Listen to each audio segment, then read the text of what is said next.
কোনো একদিন এদেশের আকাশে কালেমার পতাকা দুলবে। সেদিন সবাই খোদাই বিধান পে দুঃখ বেদনা ভুলবে। আমরা কি সেই দিনটা চাই ইনশাআল্লাহ? কোনো একদিন এদেশের আকাশে কালেমার পতাকা দুলবে। সেদিন সবাই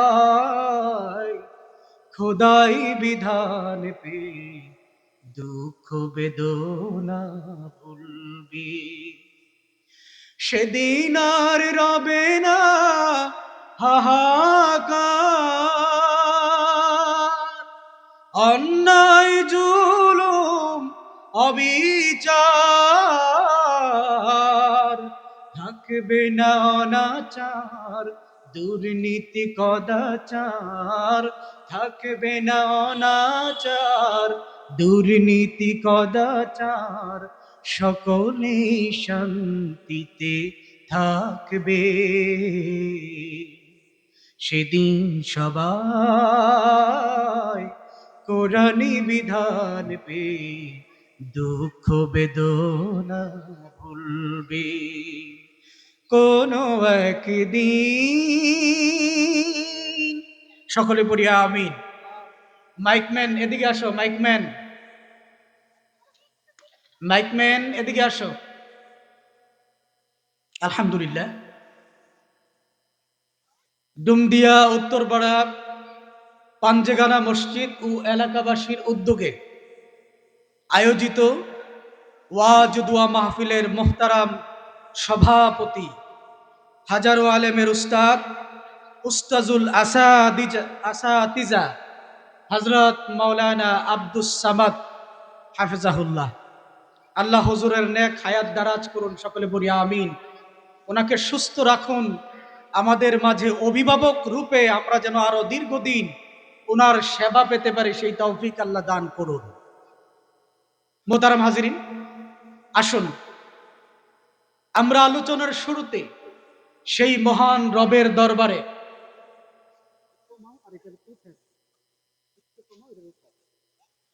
আলোচনার শুরুতে সেই মহান রবের দরবারে শুকরিয়া জ্ঞাপন করি যে মহান রব এই কনকনে ঠান্ডার দিনে আমাদেরকে এই মাহফিলে আসার মতো বসার মতো তৌফিক দান করেছেন।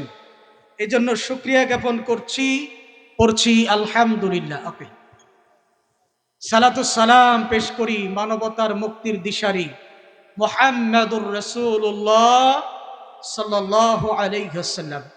প্রিয় হাজিরিন, আপনারা ইতিমধ্যে যারা আমার আলোচনা শুনেছেন তারা আমার সম্পর্কে মোটামুটি ধারণা আছে।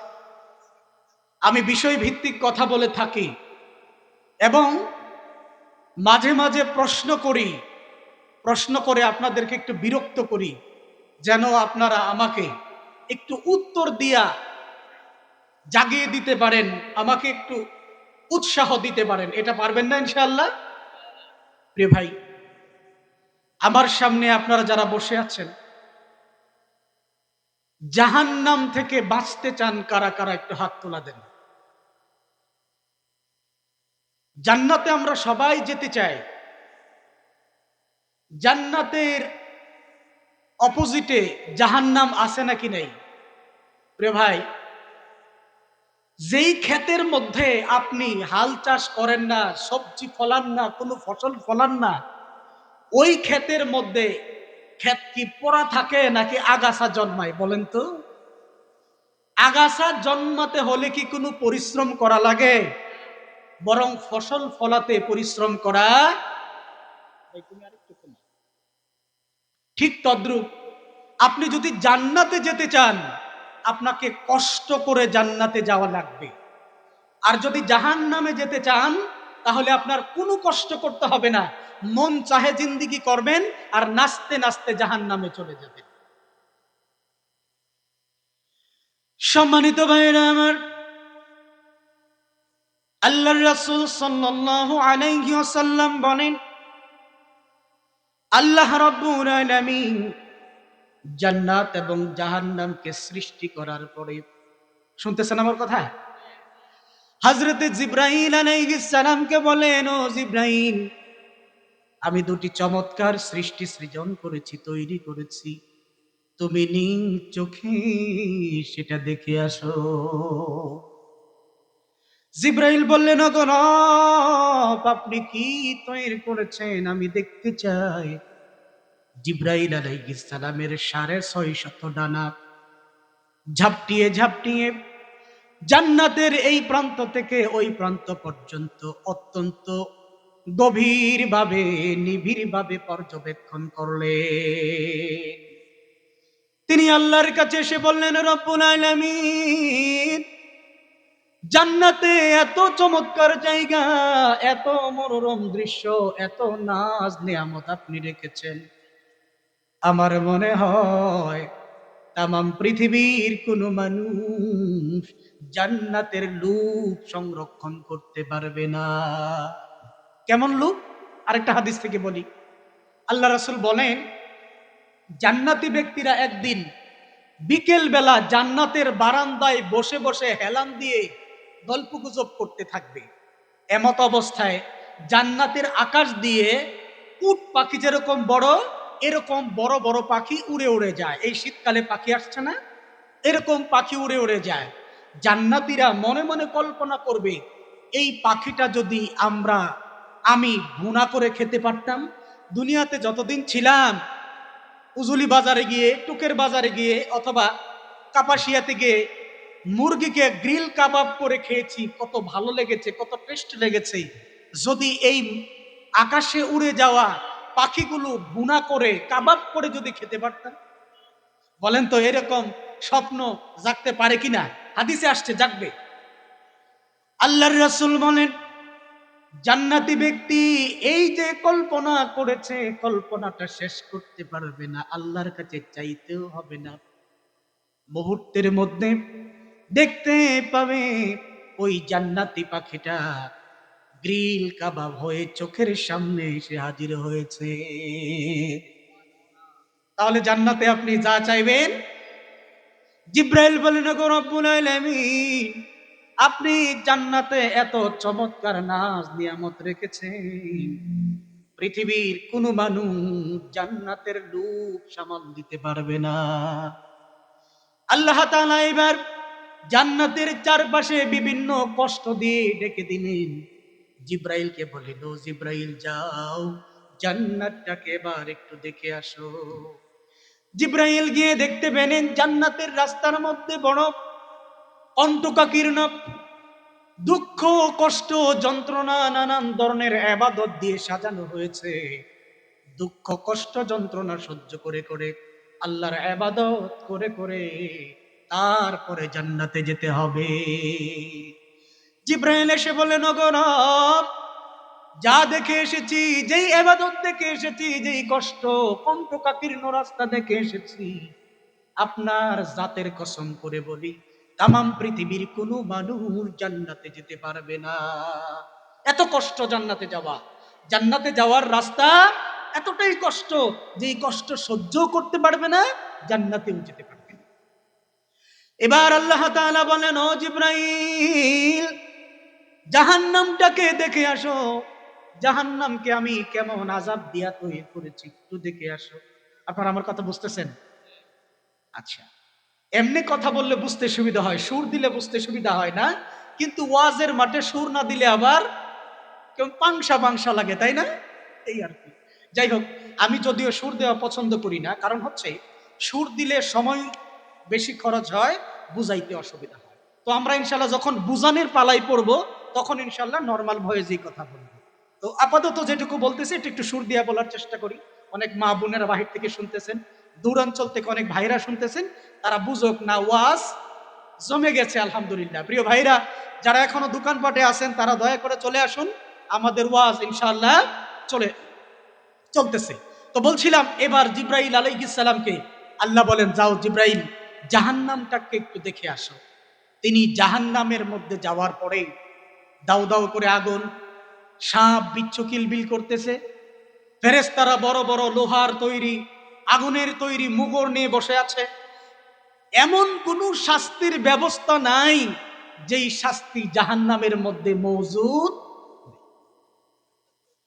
এটা দেখার পরে জিব্রাইল আলাইহিস সালাম চলে গেলেন আল্লাহর কাছে। রব্বুল আলামিন, জাহান্নামের মধ্যে যে কষ্ট, যে যন্ত্রণা দেখে এসেছি, আমার মনে হয় তাম পৃথিবীর কোন মানুষ জাহান্নামে যেতে চাইবে না গো। তাই কি হলো, একটু মোটা করে দাও ভাই, ঠিক আছে। জাহান্নামে কোনো মানুষ যেতে চাইবে না। এবার আল্লাহ রাব্বুল আলামিন জাহান্নামের চারপাশ দিয়ে দুনিয়ার যত লোভ লালসা আছে, হিংসা বিদ্বেষ আছে, জুলুম আছে, পরকীয়া আছে, অশ্লীলতা বেহায়াপনা, যত আকাম কুকাম আছে, সবগুলোকে জাহান্নামের চারপাশ দিয়ে ডেকে দিলেন। আপনারা বুঝতেছেন? জিব্রাইল আলাইহিস সালামকে বললেন, ও জিব্রাইল, এবার তুমি জাহান্নামটাকে দেখে আসো। জিব্রাইল চলে গেলেন, চারপাশে দেখলেন দুনিয়ার মজা, গাঁজা, মদ, হেরোইন, নারীবাজি, শয়তানি, বদমাশি, জুলুম, অত্যাচার, টেন্ডারবাজি, সাদাবাজি, যত আকাম কুকাম আছে, সব কিছু দিয়া জাহান্নামকে ঘিরে ফেলা হয়েছে। এবার জিব্রাইল বলেন, ওগো রব্বুল আলামিন, জাহান্নামে যাওয়ার জন্য যেই সমস্ত কাজ আমি দেখে এসেছি, আমি আপনার জাতের কসম করে বলি, একটা মানুষ জাহান্নাম থেকে নিজেকে বাঁচাতে পারবে না। তার মানে দুনিয়ার যত আকাম কুকাম আছে সব মানুষ করবে আর জাহান্নামের দিকে চলে যাবে। যে ভাইরা আমার, আপনারা আপাতত দৃষ্টিকোণ থেকে ডুমদিয়া বাজারে যান, উজুলি বাজারে যান, মাগরিবের নামাজের সময় হলে বলেন তো, নামাজি মানুষ বেশি যায় নাকি বেনামাজি বাজারে বেশি থাকে? অথচ যারা বাজারের মধ্যে থাকে তাদের মধ্যে নামাজ পড়ার মতো যোগ্যতা সম্পন্ন এইরকম মানুষ বাজারের মধ্যে ছিল নাকি ছিল না? কিন্তু মসজিদের মধ্যে এই লোকগুলি কেন যায় নাই? একমাত্র কারণ হলো জান্নাতের প্রত্যাশা তাদের ভেতরে নাই। যদি থাকতো, হাজার কষ্ট হলেও তারা মসজিদের ভিতরে হামাগুড়ি দিয়ে হলেও যেত। প্রিয় ভাইরা আমার, তাহলে আমি প্রথমে যে প্রশ্ন করেছিলাম, এই সাপ বিচ্ছুর জায়গা, এই বড় বড় সাপের জায়গা, আল্লাহর রাসূল বলেছেন জাহান্নামের বর্ণনা আমি আজকে দেব না। জাহান্নামের মধ্যে যেই সাপ আছে অথবা বিচ্ছু আছে, একবার যদি আপনাকে দংশন করে 40 বছর পর্যন্ত তার বিষ আপনার শরীরের মধ্যে কাজ করতে থাকবে। নাউজুবিল্লাহ মিন যালিক। এবং আল্লাহ রাসূল বলেন, জাহান্নামের একটা সাপ যদি দুনিয়ার জমিনে একবার শুধু এরকম করে শীষ ছাড়ে, তার ওই শীষের সাথে যেই বিষাক্ত বিষ আসবে, এটা দিয়া পৃথিবীর গাছপালা সব মরে যাবে, একটা ফসলও দুনিয়ার জমিনে জন্মাবে না। তাহলে বুঝেন জাহান্নামের সাপের বিষাক্ততা কত তীব্র। এই জাহান্নাম থেকে আপনারা বাঁচতে চান নাকি বাঁচতে চান না বলেন? তাহলে জাহান্নাম থেকে বাঁচতে চাইলে আমল করা ছাড়া নাকি আমল দিয়া? কোনটা? আমল করে। এখন আপনি কি আমল করবেন, কি আমল করবেন, এটাই আজকে হচ্ছে আমার আলোচ্য বিষয়। আমি কি বুঝাইতে পারলাম? প্রিয় ভাইরা, আমি আপনাদের সম্মুখে পবিত্র কোরআনুল কারীমে 61 নম্বর সূরা, সূরার নাম হলো সূরা আস-সফ। কি বললাম? সফ। এই সূরার মধ্যে মোট আয়াত সংখ্যা হলো 14টি। কয়টি? তন্মধ্যে আমি 10 নম্বর আয়াত তিলাওয়াত করেছি। আলোচনার স্বার্থে আরো 2টা আয়াত তেলাওয়াত করব এবং অনুবাদ করব। 11 এবং 12 মোট 3টা আয়াত পড়ব, অনুবাদ করব ইনশাআল্লাহ। তো সূরা সফ সম্পর্কে একটু কথা বলেই নেই। সূরা সফ শব্দটি 61 নম্বর সূরা, সূরাটি মাদানী সূরা। কি সূরা? মাদানী সূরা। এই সূরার মধ্যে আয়াত সংখ্যা মোট 14টি, রুকু হলো 2টি। আর এই সূরাটির নাম কেন সফ রাখা হয়েছে, এটার পিছনে মুফাসসিরে কোরআনগণ বলেছেন, এই সূরার 4 নম্বর আয়াতে আল্লাহ বলেছেন, ইন্নাল্লাহা ইউহিব্বুল্লাযীনা ইউকাতিলুনা ফী সাবিলিহি সাফফান কাআন্নাহুম বুনিয়ানুম মারসুস। এই আয়াতের সফফান শব্দ থেকে এই সূরার নামকরণ করা হয়েছে সফ। ক্লিয়ার হচ্ছে? সফ শব্দের অর্থ কি? সফ শব্দের অর্থ হচ্ছে, আপনারা যেরকম নামাজের মধ্যে সারিবদ্ধভাবে দাঁড়ান, জিহাদের ময়দানে সারিবদ্ধভাবে দাঁড়িয়ে জিহাদ করা জন্য যেই সারি বা লাইন তৈরি করা হয়, ওই সারি বা লাইনটাকে বলা হয় সফ। আমি কি বুঝাইতে পারতেছি? এখন এই সূরাটা কেন নাজিল হলো, কখন নাজিল হলো, নাজিল হওয়ার কারণটা কি, এটা আমরা ইনশাআল্লাহ একটু জানবো। ওলামায়ে কেরামগণ বলেন, এই সূরাটি উহুদ যুদ্ধের সময় সাময়িক, অর্থাৎ উহুদ যুদ্ধ যখন চলছিল তার কিছু আগে সূরাটা নাজিল হয়েছে। সূরা নাজিল হওয়ার প্রেক্ষাপট বা কারণ হলো, একদিন মসজিদে নববীর বাহিরে কিছু সংখ্যক সাহাবী দাঁড়িয়ে দাঁড়িয়ে কথা বলতেছেন। তাদের কথা বলার টপিক বা বিষয়বস্তু ছিল, তারা একজন আরেকজনকে বলতেছিল, ভাই, আল্লাহর কাছে কোন আমলটা সবচাইতে প্রিয়, এটা যদি আমরা জানতে পারতাম তাহলে এই আমলটা বেশি বেশি পরিমাণে করতাম। বলেন তো কি বলছিল? আল্লাহর কাছে কোন আমলটা প্রিয়, এটা যদি আমরা জানতে পারতাম তাহলে এই আমলটা বেশি বেশি পরিমাণে করতাম। বলেন তো, এই রকম আমল যদি আপনাদেরকে দেয়া হয়, আপনারা কি ইনশাআল্লাহ এই আমলটা করতে রাজি আছেন না? সম্মানিত ভাইরা আমার, সাহাবায়ে কেরাম আজমাইনগণ যখন নিজেরা বসে বসে দাঁড়িয়ে দাঁড়িয়ে সলা পরামর্শ করতেছিল, যদি জানতাম আল্লাহর কাছে কোন আমলটা বড় প্রিয়, তাহলে এই আমলটা আমরা অনেক বেশি বেশি করে করতাম। সুবহানাল্লাহ পড়েন। এই কথা শোনার পরে আল্লাহর রাসূল সাল্লাল্লাহু আলাইহি ওয়াসাল্লাম একজন সাহাবীকে পাঠালেন, তাদেরকে ডেকে নিয়ে আসো, অথবা নিজেই তাদেরকে ডাকলেন। ডাকার পরে বললেন, ওগো সাহাবীরা, তোমরা কিছুক্ষণ পূর্বে যেই বিষয়টা নিয়ে কথা বলতেছিলে, আল্লাহর কাছে কোন আমল বড় প্রিয়, এটা যদি তোমরা জানতে, বেশি বেশি পরিমাণে করতে, এই মাত্র তোমাদের আলোচনার পরিপ্রেক্ষিতে আল্লাহ রাব্বুল আলামিন একটা সূরা নাজিল করে দিয়েছেন। সুবহানাল্লাহ বলি। এই সূরার মধ্যে আল্লাহ রাব্বুল আলামিন তোমাদের কোন আমলটি আল্লাহর কাছে সবচাইতে প্রিয়, এটা তিনি এই সূরায় বর্ণনা করেছেন। তিনি বলেন, ইন্নাল্লাহা ইউহিব্বুল লাযীনা ইউকাতিলুনা ফী সাবিলিহি সাফফান কাআন্নাহুম বুনিয়ানুম মারসুস। আল্লাহু আকবার বলি। আল্লাহ তাআলা বলেন, নিশ্চয় আল্লাহর কাছে ওই আমলটাই সবচাইতে প্রিয়। ওই আমলটা হলো, তোমরা যারা রয়েছো আল্লাহর রাস্তায় জিহাদের ময়দানে গিয়ে নামাজের কাতারের মতো কাতার বেঁধে সারিবদ্ধভাবে দাঁড়িয়ে একে অপরের সাথে সীসা ডালা প্রাচীরের মতো হয়ে আল্লাহর জমিনে আল্লাহর দ্বীনকে কায়েম করার জন্য তোমরা যখন জিহাদের ময়দানে সারিবদ্ধভাবে দাঁড়িয়ে যাও, ওই সারিবদ্ধ আমলটা আমার কাছে বড় প্রিয়। তার মানে হলো, আল্লাহর জমিনে আল্লাহর দ্বীনকে প্রতিষ্ঠা করতে গিয়ে জিহাদের ময়দানে গিয়ে সারিবদ্ধভাবে দাঁড়িয়ে একে অপরের সাথে সীসা ডালা প্রাচীরের মতো সারিবদ্ধভাবে দাঁড়িয়ে জিহাদ করাটাই হচ্ছে আল্লাহর কাছে সবচাইতে প্রিয়। সুবহানাল্লাহ। প্রশ্ন করতে পারেন, হুজুর, রাসূল তো হাদিসে আরো অনেকগুলো কাজের কথা বলেছেন। এক সাহাবী গিয়ে প্রশ্ন করলেন, ইয়া রাসূলুল্লাহ, আইয়ুল ইসলামে খায়রুন, ইসলামের মধ্যে কোন কাজটি বড় প্রিয়, সবচাইতে উত্তম? রাসূল বলেন, তুতঈমুত তুআবা ওয়া তাকরাউস সালাম, দরিদ্রকে খাবার খাওয়ানো আর মানুষকে সালাম প্রদান করা। এটা রাসূলের মুখের কথা, কিন্তু আল্লাহর জবানের কথা। আল্লাহর বক্তব্য হচ্ছে, জিহাদের ময়দানে সীসা ডালা প্রাচীরের মতো দাঁড়িয়ে আল্লাহর রাস্তায় জিহাদ করা আল্লাহর কাছে সবচাইতে প্রিয়। সুবহানাল্লাহ পড়তে পারবো না ইনশাআল্লাহ?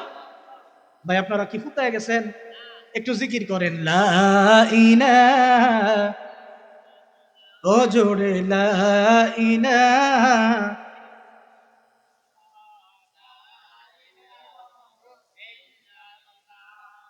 লা ইলাহা আল্লাহর নামের জিকির করবে যারা, আল্লাহর কাছে প্রিয় তারা, আল্লাহর কাছে প্রিয় যারা, জান্নাতে প্রবেশ করবে তারা। পড়ো লা ইলাহা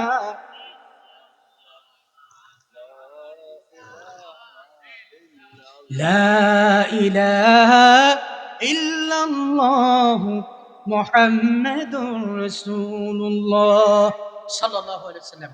বলছিলাম জাহান্নাম থেকে বাঁচতে চান কারা কারা? আমরা প্রত্যেকেই বাঁচতে চাই। এবার আমরা আমার মূল আলোচনায় চলে যাব প্রিয় ভাই। এবার আরেকটা প্রশ্ন। এই ছেলেরা কথা বলো না প্লিজ, একটু শোনো। হ্যাঁ, আর মাত্র 10 মিনিট কথা বলবো।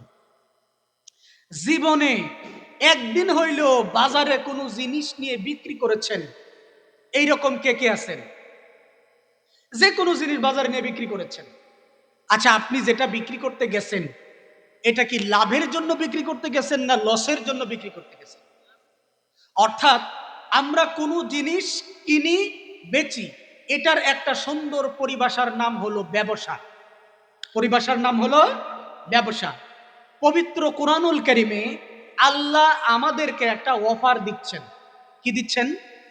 তিনি নিজে আমাদেরকে বলতেছেন, ইয়া আইয়ুহাল্লাযীনা আমানু হাল আদুল্লুকুম আলা তিজারা, আমি কি তোমাদেরকে একটা ব্যবসার কথা বলে দেব?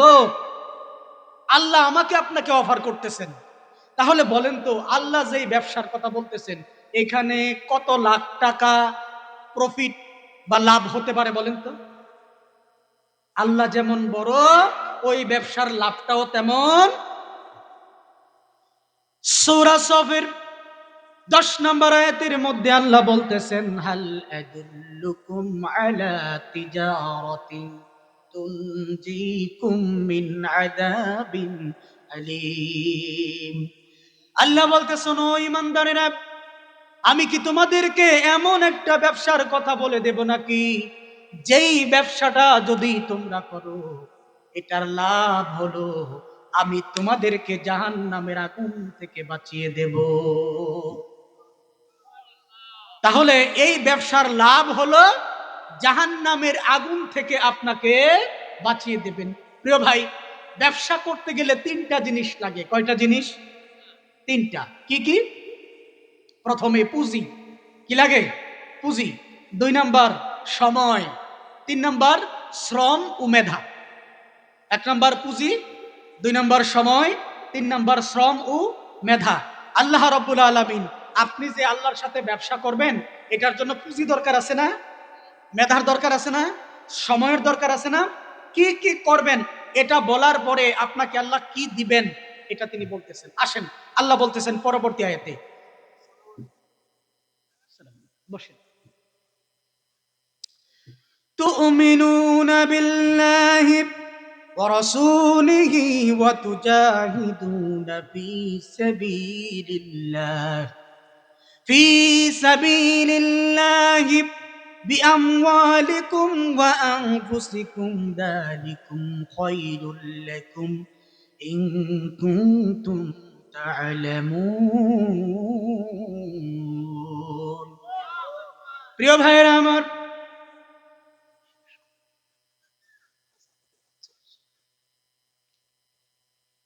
আচ্ছা ঠিক আছে, আল্লাহ তাআলা বলতেছেন, শোনো, ব্যবসার পুঁজি দিচ্ছি তোমাদেরকে। আমার সাথে ব্যবসা করতে গেলে তোমাদের পুঁজি লাগবে।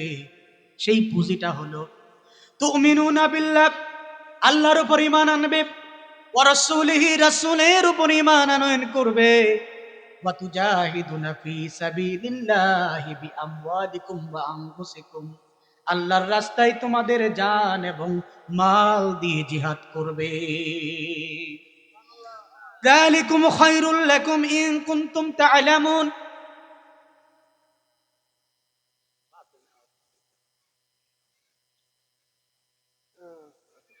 এটা হলো, যদি আল্লাহর রাস্তায় জান এবং মাল দিয়ে তোমরা জিহাদ করো তাহলে এটা তোমাদের জন্য কল্যাণকর, যদি তোমরা বুঝে থাকো। এখন কেমন কল্যাণকর? আসুন আল্লাহ বলতেছেন ইয়াগফির লাকুম, যদি আল্লাহর রাস্তায় জিহাদ করো জান এবং মাল দিয়ে, তাহলে আল্লাহ তোমাদেরকে প্রথমে ক্ষমা করে দেবেন। সুবহানাল্লাহ পড়ি। ইয়াগফির লাকুম যুনুবাকুম, তোমাদেরকে ক্ষমা করে দিবেন গুনাহগুলো। ওয়া ইউদখিলকুম জান্নাতিন তাজরি মিন তাহতিহাল আনহার, এবং তোমাদেরকে জান্নাতে প্রবেশ করাইয়া দেবে। তাহলে আল্লাহর সাথে ব্যবসা করলে তিনটা লাভ। এক নাম্বার হচ্ছে জাহান্নাম থেকে মুক্তি দেবেন, দুই নাম্বার হলো জীবনের গুনাহগুলো মাফ করে দেবেন, তিন নাম্বার হলো জান্নাতের ভেতরে প্রবেশ করিয়ে দেবেন। তাহলে আপনি কি এই তিনটা জিনিস আল্লাহর কাছ থেকে চান কি চান না বলেন? কি কি? এক, জাহান্নাম থেকে মুক্তি, প্রথমে যেটা বলছিলেন। দুই নাম্বার গুনাহগুলো মাফ, তিন নাম্বার জান্নাতে প্রবেশ করা। এটা যদি চান তাহলে আল্লাহর সাথে ব্যবসা করতে হবে। ব্যবসার পুঁজি হলো জান এবং মাল দিয়ে আল্লাহর রাস্তায় জিহাদ করতে হবে। যদি পারেন তাহলে এর বিনিময়ে আল্লাহ রাব্বুল আলামিন আমাদেরকে এই তিনটা জিনিস দেবেন। আমরা কি তিনটা জিনিস পেতে চাই? যদি পেতে চাই তাহলে আল্লাহর রাস্তায় জান এবং মাল দিয়ে জিহাদ করতে হবে। আল্লাহ রাব্বুল আলামিন আমাদেরকে আল্লাহর রাস্তায় নিজের জান এবং মাল দিয়ে যথাযথভাবে জিহাদ করে জীবনের গুনাহ মাফ করে জাহান্নাম থেকে মুক্তি পেয়ে জান্নাতে প্রবেশ করার মতো তৌফিক দান করুক। সকলে পড়ছি আমিন। আসসালামু আলাইকুম ওয়া রাহমাতুল্লাহি ওয়া বারাকাতুহু।